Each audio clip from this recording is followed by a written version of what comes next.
Les ignares parmi les gens diront: qu'est-ce donc qui les a détournés de leur direction rituelle? Qibla. Dis: à Allah appartient le levant et le couchant. Il guide qui il veut vers une voie droite. Nous avons aussi fait de vous une communauté du juste milieu, pour que vous soyez témoins vis-à-vis des hommes, et que le messager soit témoin vis-à-vis de vous. Nous n'avons établi la direction rituelle vers laquelle tu t'orientais que pour savoir qui suivrait le messager et qui lui tournerait les talons. Or, quelque lourd que fût ce transfert, il ne le sera point pour ce qu'Allah a guidé. Et Allah n'aurait pas laissé perdre le prix de votre foi, car Allah est pour les hommes tout compatissant et tout miséricordieux. Nous te voyons tourner la face vers le ciel, le scrutant de tous côtés. Nous t'orientons alors vers une direction, Qibla, qui te satisfait. Tourne donc ton visage vers la mosquée sacrée. Où que vous soyez, vous tournerez tous vers elle vos visages. Ceux à qui fut donné le livre savent certainement que c'est la vérité venue de leur Seigneur. Et Allah n'est point distrait de ce qu'ils font. Quand bien même tu apporterais toutes les preuves à ceux qui ont reçu le livre, ils ne suivraient pas ta direction, ta Qibla, pas plus que tu ne suivrais la leur, et pas plus encore que, parmi eux, les uns ne suivraient celle des autres. Et si, après ce qui t'est parvenu comme science, tu suivais leurs désirs, tu serais alors du nombre des injustes. Ceux à qui nous avons donné le livre le connaissent comme ils connaissent leurs propres enfants. Nombre d'entre eux, pourtant, taisent la vérité tout en la sachant. La vérité émane de ton Seigneur, alors ne sois pas de ceux qui doutent. Il est pour chacun une direction vers laquelle il se tourne. Rivalisez donc de bienfaisance. En quelque lieu que vous soyez, Allah vous fera tous revenir à lui. Allah est de toutes choses infiniment capable. Par où que tu sortes, tourne ton visage vers la mosquée sacrée. C'est là la vérité émanant de ton Seigneur. Et Allah n'est point distrait de ce que vous faites. Et par où que tu sortes, tourne ton visage vers la mosquée sacrée. Et où que vous soyez, tournez vers elle vos visages, afin que les gens n'aient pas d'argument contre vous, hormis ceux qui, d'entre eux, ont commis des injustices. Ne les craignez donc pas, et craignez-moi, afin que je parachève ma grâce envers vous, et que peut-être vous vous orientiez vers la juste voie. Nous avons ainsi envoyé vers vous un messager des vôtres, qui vous récite nos versets, vous purifie et vous enseigne le livre et la sagesse, et qui vous enseigne ce que vous ne saviez pas. Évoquez-moi donc, je vous évoquerai. Rendez-moi grâce et ne rognez pas mes faveurs sur vous. Oh, vous qui avez cru, ayez recours au soutien de la patience et de la salate, car Allah est avec ceux qui prennent patience. Et ne dites pas de ceux qui ont été tués pour la cause d'Allah qu'ils sont morts. Non, ils sont vivants, mais vous ne le sentez pas. Nous vous mettrons à l'épreuve par un peu de peur, de faim, de manque de biens, de perte de vies humaines et de fruits récoltés. Annonce donc l'heureuse nouvelle à ceux qui sont patients à la peine. Ceux-là qui, lorsqu'un malheur les frappe, disent « Nous sommes à Allah, et à lui nous ferons retour ». Ceux-là ont sur eux les bénédictions de leur Seigneur et sa miséricorde, et ceux-là sont guidés vers la juste voie. Sachez que As-Safa et Al-Marwa font partie des rites d'Allah, si bien que quiconque accomplit le pèlerinage, Hajj ou la Umrah ne devra pas se faire faute d'accomplir le va-et-vient rituel entre ces deux collines. Et celui qui fait le bien volontairement, qu'il sache qu'Allah est reconnaissant et omniscient. Ceux qui taisent ce que nous avons révélé comme preuves évidentes et comme bonnes orientations, Al-Huda, après que nous les avons exposés clairement aux hommes dans le livre, c'est bien ceux-là qu'Allah maudit et que maudissent les maudisseurs. Hormis ceux qui se sont repentis, se sont amendés et ont montré au grand jour ce qu'ils cachaient auparavant. De ceux-là, j'accepte le repentir, car je suis le tout absoluteur, le tout miséricordieux. Ceux qui ont mécru et sont morts mécréants, ont sur eux la malédiction d'Allah, des anges et de l'humanité entière. Ils l'auront éternellement, et leur supplice ne connaîtra ni allègement ni répit. Votre Dieu est un Dieu unique. Nul Dieu à part lui, le tout clément, le tout miséricordieux. Dans la création des cieux et de la terre, la succession alternée des jours et des nuits, dans les vaisseaux qui voguent en mer pour transporter ce qui profite aux hommes, dans cette eau qu'Allah fait descendre du ciel et par laquelle il fait revivre la terre morte, où il répand des bêtes de toutes espèces, dans la répartition des vents, et dans les nuages assujettis entre ciel et terre. Dans tout cela, il y a des signes pour des gens qui raisonnent. Il est des hommes qui prennent en dehors d'Allah des idoles qu'ils considèrent comme ses émules, qu'ils aiment comme Allah doit être aimé. Mais ceux qui croient ont pour Allah un amour bien plus intense. Si seulement ceux qui ont commis des injustices pouvaient voir, lorsqu'ils souffriront le supplice, que la force absolue est à Allah et qu'Allah a le supplice très dur. Quand, en voyant le supplice, ceux qui ont été suivis renieront ceux qui ont suivi, tous les liens de salut seront brisés pour eux. Ceux qui ont suivi diront « Si seulement nous pouvions revenir pour les renier comme ils nous ont reniés. » Ainsi, Allah leur fera voir leurs œuvres, qui les rongeront de remords, et plus jamais ils ne sortiront du feu. Ô homme, mangez de tout ce qu'il y a de licite et pur sur terre. N'emboîtez pas le pas à Satan, il est pour vous un ennemi avéré. Il vous commande le mal et la dépravation, et vous dicte de dire d'Allah ce que vous ne savez pas. Et quand il leur est dit « Suivez ce qu'Allah a fait descendre en révélation », ils disent « Non, nous suivrons la tradition léguée par nos ancêtres. » Et si donc leurs ancêtres ne raisonnaient point et n'étaient pas sur la juste voie. Les mécréants sont tels ce troupeau que l'on hèle, qui n'entend qu'appels indistincts et vagues injonctions. Sourds, muets, aveugles, ils ne raisonnent point. Ô vous qui avez cru, mangez des aliments purs que nous vous avons accordés, et rendez grâce à Allah si c'est lui seul que vous adorez. Il vous a seulement défendu la chair de la bête morte, le sang, la viande de porc et tout animal égorgé sur lequel on aura invoqué un autre nom que celui d'Allah. Celui qui pourtant en mange sous la contrainte, ni par abus, ni par infraction. Celui-là n'aura commis aucun péché, car Allah est absoluteur et tout miséricordieux. Ceux qui tiennent caché ce qu'Allah a révélé dans les Écritures et le vendent à bas prix, ceux-là ne s'empiffrent que de feu. Allah ne leur parlera point au jour de la résurrection, ni ne les purifiera de leurs péchés. Et ils auront un terrible supplice. Ceux-là ont acheté l'égarement au prix de la juste orientation, Huda, le supplice, au prix du pardon. Qu'est-ce donc qui leur fera endurer le feu? C'est qu'Allah a fait descendre, en révélation, le livre de la vérité. Et ceux qui divergent à propos du livre sont dans une scission très avancée. La vraie vertu n'est certes pas de tourner vos visages vers le levant ou le couchant. La vraie vertu est de croire en Allah, au jour dernier, aux anges, aux livres, aux écritures célestes et aux prophètes, de donner de son bien, quel que soit l'amour qu'on lui voue, aux proches, aux orphelins, aux nécessiteux, aux voyageurs de grand chemin, aux mendiants, et pour le rachat de ceux qui en ont besoin, d'accomplir la salat et de s'acquitter de la zakat. Quant à ceux qui honorent leur engagement quand ils s'engagent, ceux qui sont patients à la misère, à la maladie et à la dureté des combats, ceux-là sont les véridiques, et ceux-là sont certes les gens pieux. Oh, vous qui avez cru, il vous a été prescrit la loi du talion concernant les tués.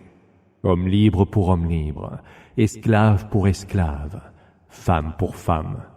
Cependant, celui qui est pardonné par son frère en quoi que ce soit, celui-là doit être poursuivi à l'amiable et doit s'acquitter volontiers d'une rançon. C'est là un allègement de votre Seigneur et une miséricorde. Alors quiconque après cela agresse à nouveau aura un terrible supplice. Vous avez dans le talion une loi qui préserve la vie. Ô vous qui avez l'esprit sagace, ainsi finirez-vous par craindre pieusement. Il vous a été prescrit, quand l'un de vous est à l'article de la mort et qu'il lègue quelque bien, de laisser un testament en bonne et due forme, au profit des deux parents et des proches. C'est là un devoir pour les gens pieux.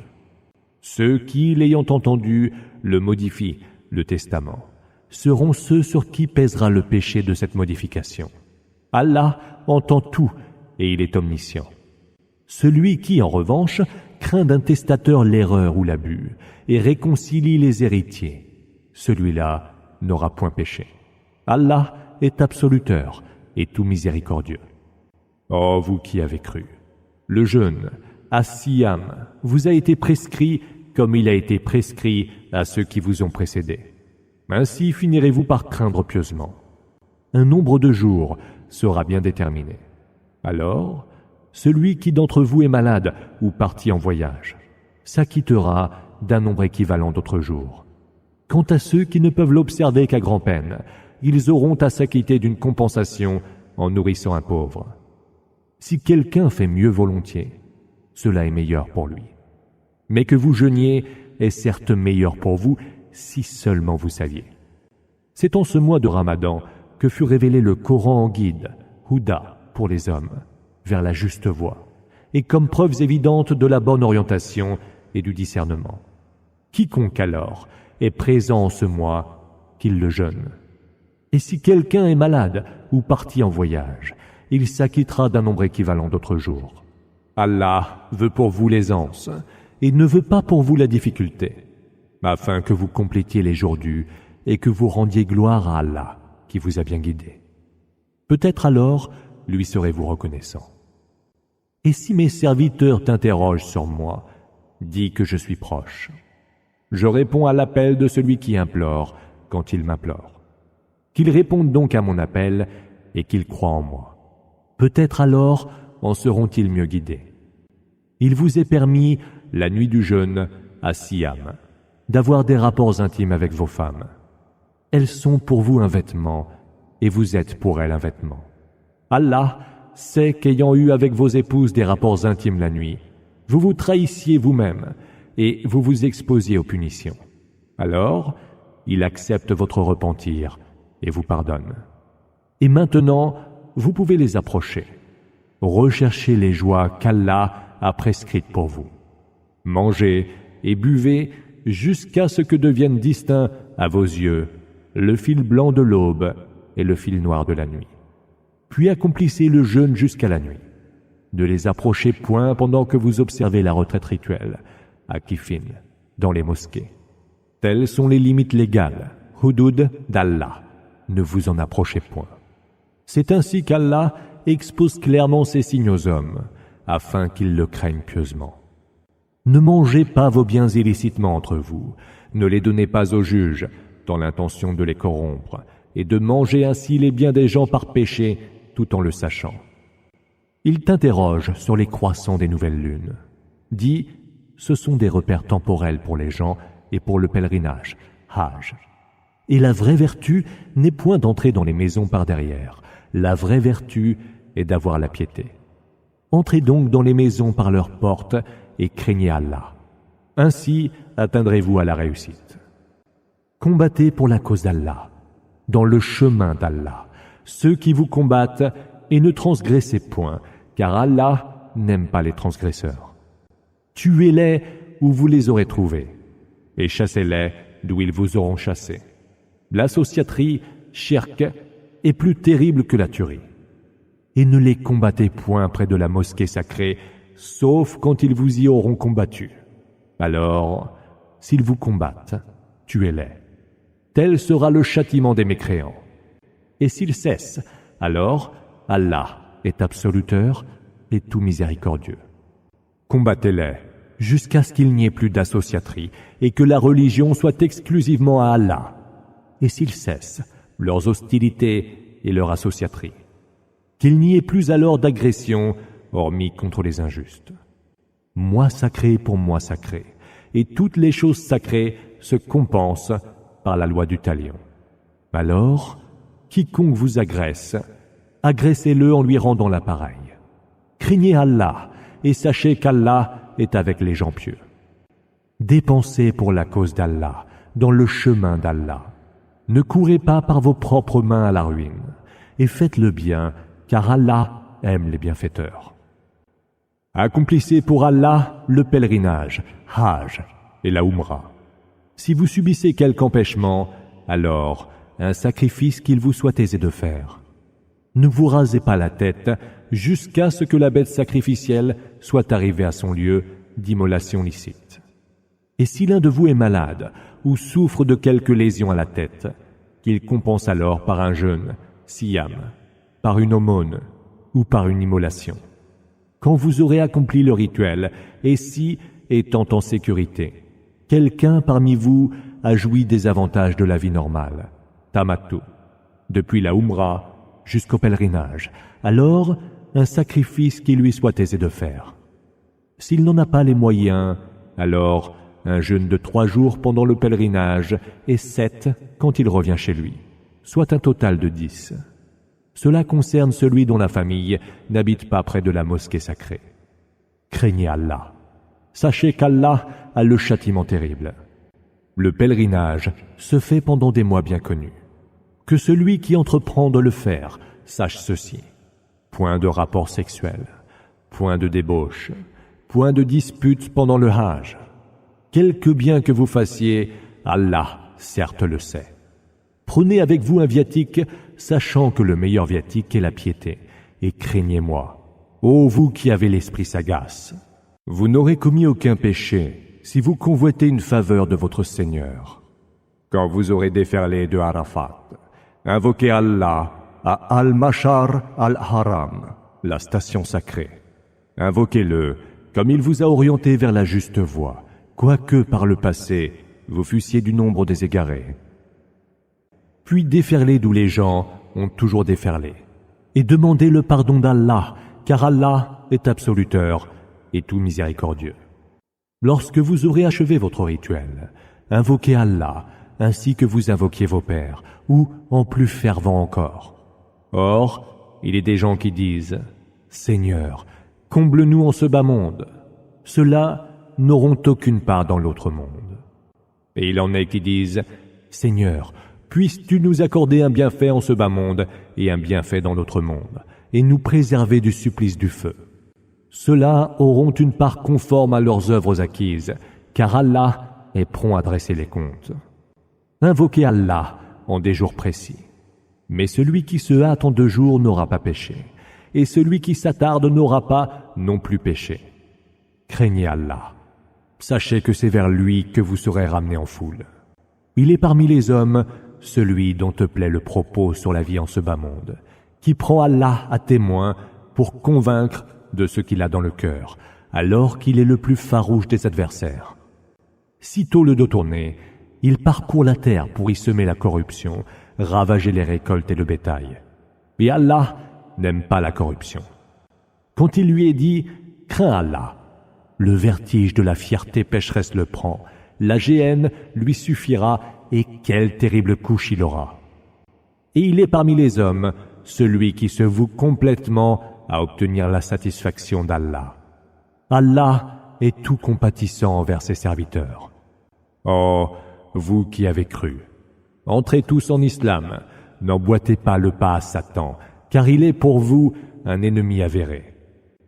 Mais si vous avez dévié, après que vous sont venues les preuves évidentes, sachez alors qu'Allah est tout-puissant et sage. Qu'attendent-ils, sinon qu'Allah leur vienne à l'ombre des nuages, et avec lui les anges. Leur sort en sera alors décrété. Car c'est à Allah que toutes les choses sont certes ramenées.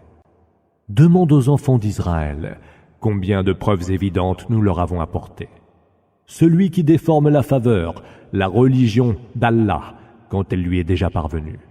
Qu'il sache qu'Allah a le châtiment terrible. À ceux qui ont mécru, la vie en ce bas monde a été embellie.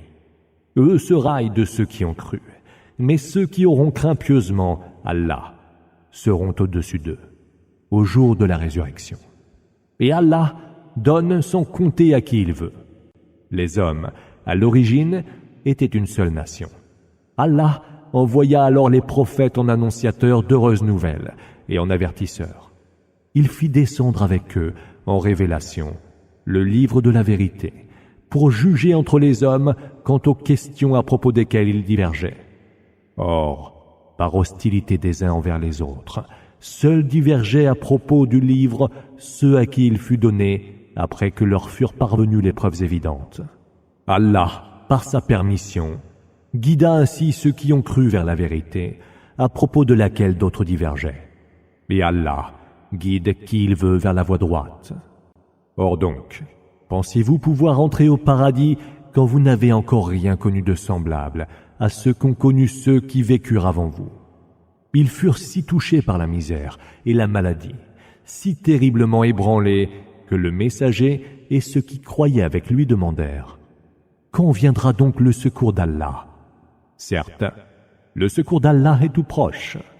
Il t'interroge à propos de ce qu'ils doivent dépenser. Dis: ce que vous dépensez en bien sera au profit des deux parents, des proches, des orphelins, des pauvres et des voyageurs de grand chemin. Et tout ce que vous faites comme bien, Allah certainement le sait. Le combat vous a été prescrit, quoique vous le haïssiez. Or peut-être haïssez-vous une chose alors qu'elle est pour vous un bien, et peut-être aimez-vous une chose alors qu'elle est pour vous un mal. Puis c'est Allah qui sait, et c'est vous qui ne savez pas. Il t'interroge à propos du mois sacré et se demande si le combat y est permis. Dis: le combat y est un péché majeur, mais plus grave encore que le meurtre est le péché d'entraver le passage vers le chemin d'Allah, de mécroire en lui, de profaner la mosquée sacrée et d'en expulser les habitants. L'associaterie est plus terrible que la tuerie. Ils n'arrêteront pas de vous combattre jusqu'à ce qu'ils vous fassent, s'ils peuvent, apostasier votre religion. Or, celui qui d'entre vous apostasie sa religion et meurt en mécréant, nulles seront ses œuvres en ce bas monde et dans l'autre. Ceux-là sont les hôtes du feu, où ils séjourneront pour l'éternité. Ceux qui ont cru, qui ont émigré et lutté pour la cause d'Allah, ceux-là espèrent la miséricorde d'Allah, car Allah est absoluteur et tout miséricordieux. Il t'interroge sur le vin et le jeu de hasard, Maïsir. Dis: il y a dans les deux un grand péché et certains profits pour les hommes. Mais leur péché est plus grand encore que leur profit. Et il t'interroge à propos de ce qu'ils doivent donner en aumône. Dis: ce que vous possédez en excès. C'est ainsi qu'Allah vous expose clairement ces versets, afin que vous méditiez. Il t'interroge enfin sur les orphelins. Dis: agir pour leur bien, c'est ce qu'il y a de mieux à faire. Et si vous mêlez vos biens aux leurs, ils sont alors vos frères. Allah sait qui est le corrupteur et qui est le bienfaiteur. Et s'il l'avait voulu, Allah vous aurait accablé, car Allah est tout-puissant et sage. N'épousez pas les femmes associâtres avant qu'elles n'aient cru. Une esclave croyante vaut en effet mieux qu'une associâtre, même si celle-ci vous plaît. Ne donnez pas vos femmes en épouse aux associâtres avant qu'ils n'aient cru. Un esclave croyant vaut en effet mieux qu'un associâtre, même si celui-ci vous plaît. Cela appelle vers le feu, alors qu'Allah appelle par sa permission vers le paradis et le pardon. Et il expose clairement ces signes aux hommes afin qu'ils se rappellent. Et il t'interroge sur la menstruation des femmes. Dis: cela est nuisible à votre santé. Éloignez-vous donc des femmes pendant la crise menstruelle et ne les approchez que lorsqu'elles redeviendront pures. Alors, une fois qu'elles seront redevenues pures, reprenez vos rapports intimes avec elles, selon ce qu'Allah vous a ordonné. Allah aime les repentants, et il aime ceux qui s'emploient à se purifier. Vos femmes sont pour vous un champ à labourer, alors abordez votre champ de labour où et quand vous voulez. Avancez les bonnes œuvres dans votre propre intérêt. Craignez Allah et sachez que vous allez le rencontrer. Et annonce l'heureuse nouvelle aux croyants. Ne faites pas du nom d'Allah un prétexte à vos serments pour vous dispenser d'être bienfaisants, d'avoir la piété et de réconcilier les gens. Allah entend tout et il est omniscient. Allah ne vous reprochera pas les expressions abusives dans vos serments, mais vous reprochera ce que vos cœurs ont acquis. Allah est absoluteur et longanime. Pour ceux qui font serment de ne plus approcher leurs femmes, un délai de 4 mois est fixé pour se rétracter. Et s'ils se rétractent, alors Allah est absoluteur et tout miséricordieux. Et si au contraire, ils décident le divorce, alors Allah entend tout et il est omniscient. Les divorcés doivent attendre que 3 cycles menstruels se soient écoulés, et il n'est nullement licite pour elles de taire ce qu'Allah a créé dans leur matrice, si elles croient en Allah et au jour dernier. Leurs époux, entre-temps, ont plein droit de les reprendre s'ils souhaitent une réconciliation.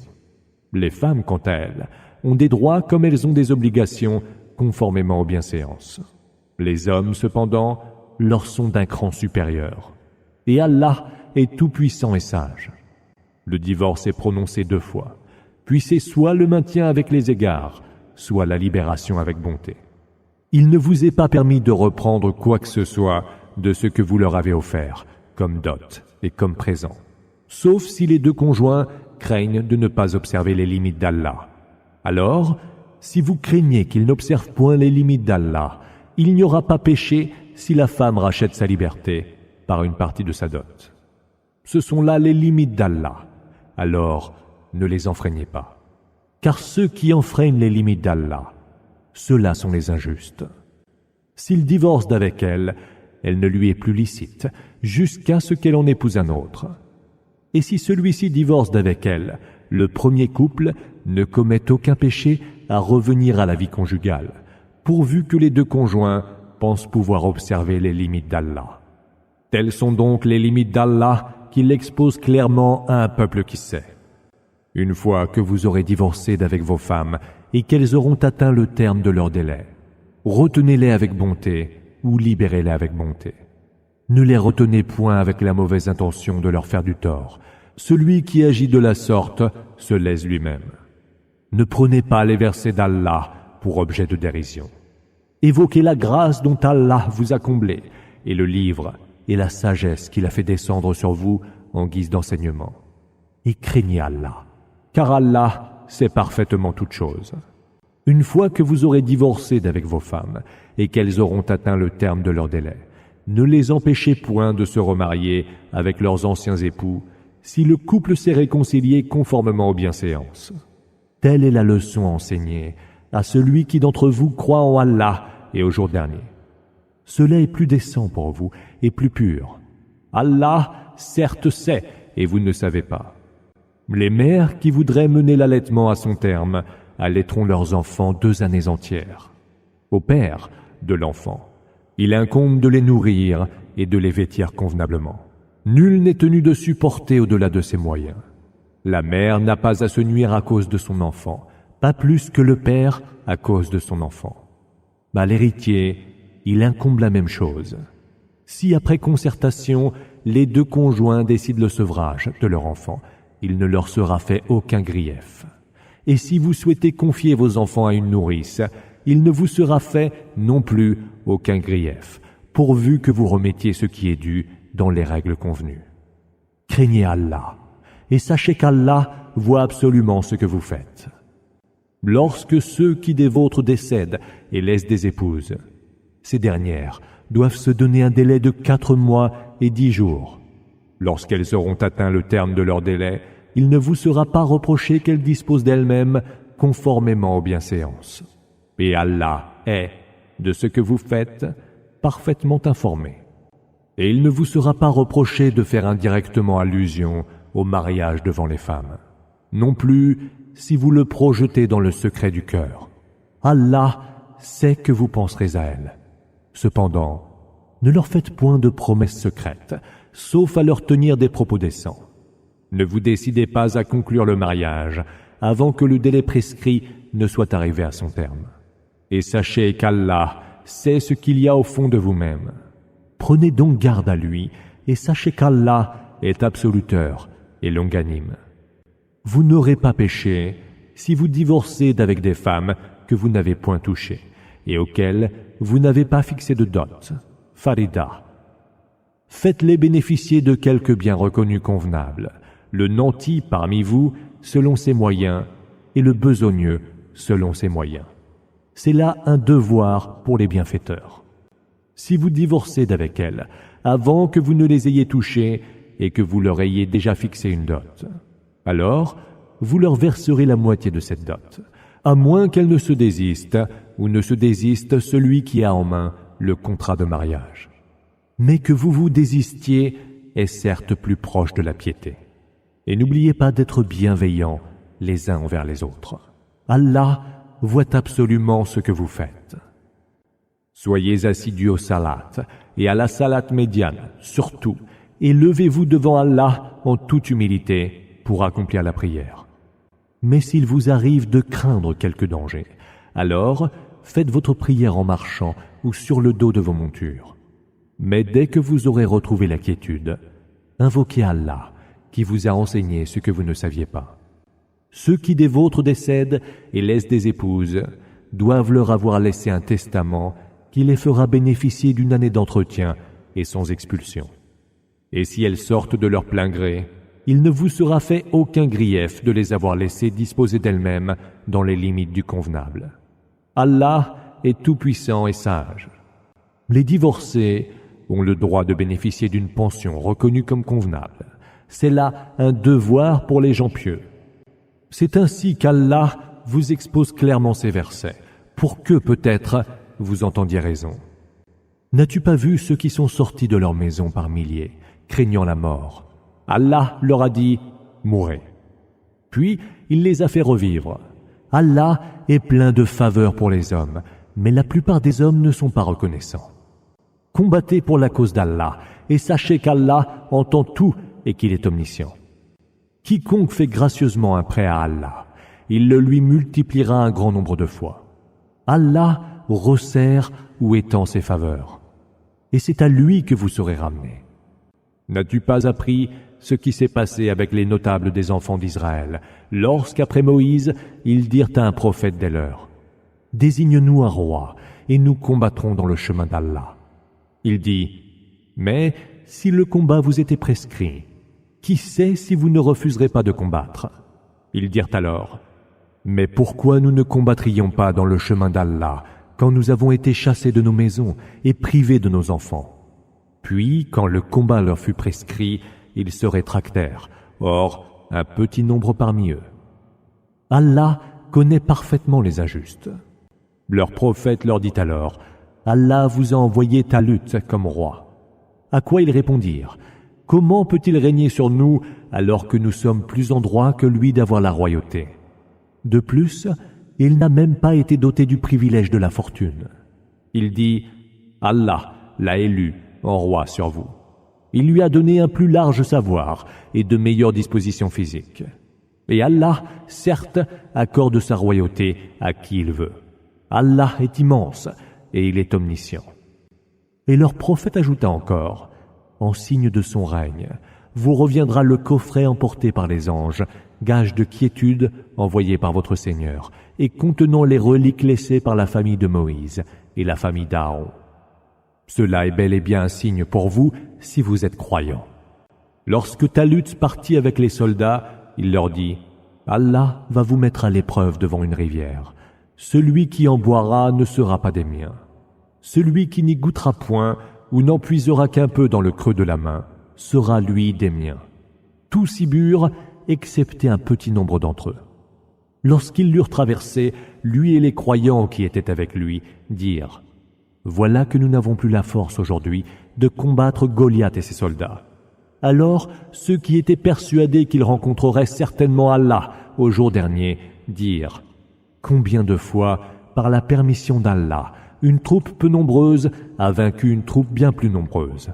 Allah est avec ceux qui prennent patience. » Lorsqu'ils firent front à Goliath et ses soldats, ils dirent, « Seigneur, déverse sur nous la patience, raffermis nos pas et fais-nous triompher du peuple mécréant. » Ils leur infligèrent une défaite par la permission d'Allah, et David tua Goliath.